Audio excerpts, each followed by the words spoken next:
글로벌 트렌드 2023 트렌즈지 특별 취재팀 지음. 트렌즈지는 전 세계 2만여 명의 전문가들의 집단 지성을 활용한 트렌드 전망서입니다. 공급망 붕괴, 블록 경제를 강화한다. 코로나19로 전 세계 공급망이 붕괴되었는데 전 세계는 현재 공급망에 대해 불신하며 그 대안을 마련하겠다고 인식하게 되었습니다. 이러한 인식들이 행동으로 옮겨지면서 전 세계의 산업에 큰 변화가 생기고 있습니다. 21세기 초에 캘리포니아 롱비치와 LA항은 미국으로 향하는 모든 컨테이너 화물의 40% 이상을 처리했으며 코로나19 전까지만 해도 세계화의 힘을 느끼게 한 곳입니다. 그러나 이제는 화물선들이 컨테이너를 선적하지 못한 채 길게 줄을 섰고 팬데믹 이후 컨테이너당 선적 비용은 10배까지 상승했습니다. 천연가스 등 에너지 대란과도 겹쳐 생산 및 운송에 더 오랜 시간이 소요되자 거의 모든 제품의 가격이 치솟았습니다. 이러한 높은 인플레이션은 OECD 국가의 임금 상승을 억제하고 중산층과 서민에게 위협적인 피해를 안기고 있습니다. 특히 이 공급망 붕괴는 그동안 중국에 의존해온 데서 파생된 문제를 고스란히 드러나게 했습니다. 오늘날 의료 장비에서 자동차 제조, 식품에 이르기까지 서구 선진국은 완제품과 핵심 부품 생산을 중국에 거의 모두 의존하고 있습니다. 따라서 중국이 이러한 품목을 공급하지 않을 경우 전체 산업에서 심각한 공급망 부족을 겪게 되는 것입니다. 결과적으로 합리적이고 자율적인 시장 시스템이 망가지면서 신자유주의 질서의 종말까지 예고하고 있습니다. 미국의 바이든 행정부는 미국 내의 반도체와 전기 자동차 등 제조업의 생산자 네트워크를 복원하기로 했습니다. 마찬가지로 일본, 프랑스, 영국, 유럽연합은 제조업을 중국에 의존하면 정치적, 경제적 위험을 수반한다는 사실을 인식하게 되었습니다. 미국의 장난감 제조업체 리틀타익스는 생산시설을 중국에서 오하이오로 이전하기 시작했습니다. 40여 년 전에 사업을 시작할 때는 모든 것을 미국에서 만들었지만 1980년대부터 1990년대까지 대부분의 생산시설을 중국으로 이전했습니다. 리틀타익스의 부사장이자 전세계 총괄 매니저 토머스 리치몬드는 이제 바퀴가 완전히 원을 그렸다라고 말합니다. 다시 원점으로 돌아왔다는 의미입니다. 중국은 과거처럼 높은 경제 성장률을 보이지 못하고 세계 경제에서 중국의 위상이 낮아질 것입니다. 현재 중국에는 금융위기의 먹구름이 들이우고 있습니다. 지나치다 싶을 정도로 고층 빌딩과 아파트를 많이 짓느라 막대한 규모의 은행 대출을 받았고 이미 부동산 경기 침체로 어려움을 겪고 있습니다.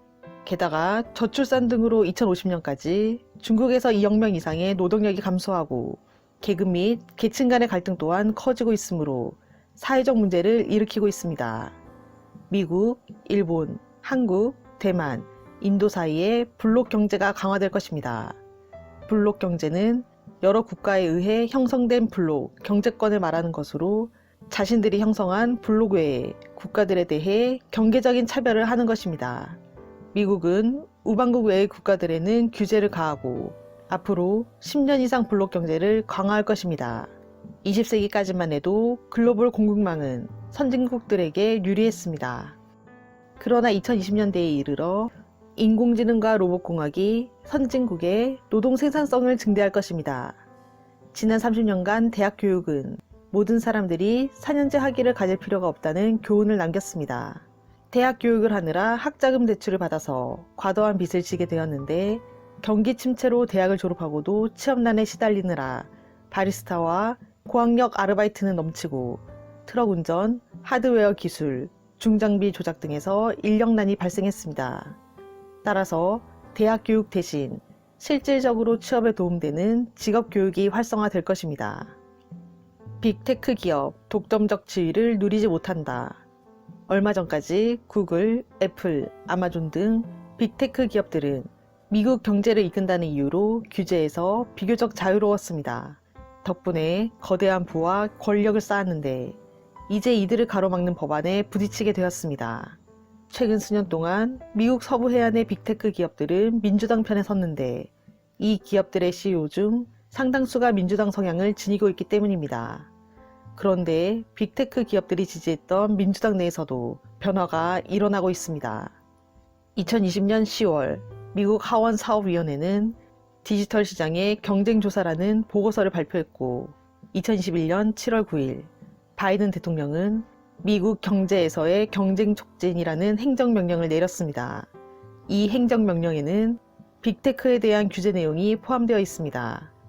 2022년 1월 20일 미국 상원법사위원회는 미국의 혁신 및 선택 온라인법을 16대 6으로 통과시켰습니다. 이 법안에는 페이스북의 모기업 메타와 애플 등 빅테크 기업들은 물론 틱톡 등 중국의 기업까지 규제 대상에 포함되었습니다. 이 법안이 상원 전체 회의에서 통과되면 아마존은 검색 순위에서 자사 상품을 타사 경쟁 상품보다 더 높은 순위에 올려놓지 못하며 구글의 일반 검색 엔진에도 동일한 원칙이 적용됩니다. 또한 빅테크 기업들은 구글이 2021년 핏빛을 인수했던 것과 같이 잠재적 경쟁자들을 더 이상 인수할 수 없습니다. 그렇다면 빅테크 기업들은 어떻게 될까요? 기업 인수 합병을 줄이고 공정한 경쟁을 촉진한다면 오늘날 우리가 접하고 있는 것들과 매우 다른 소셜미디어 시장이 형성될 것입니다. 빅테크 기업의 플랫폼은 네트워크 효과 및 규모의 경제로 인해 절대 권력을 누렸습니다. 이들을 위협할 대항마는 존재하지 않았습니다. 그러나 투자자에게 이러한 현상은 바람직하지 않습니다. 그 이유는 세 가지입니다. 첫째, 주식시장에서 소수의 회사만 주목받으면 투자 대상이 많지 않아서 주식시장이 위축됩니다. 둘째, 한 기업만 시장을 장악하여 새로운 진입자가 뿌리를 내리지 못하게 하면 혁신이 이루어지지 않습니다. 셋째, 거대 기업이 정권과 손잡게 되면 독점적인 지위를 남용해 큰 문제가 발생할 수 있습니다.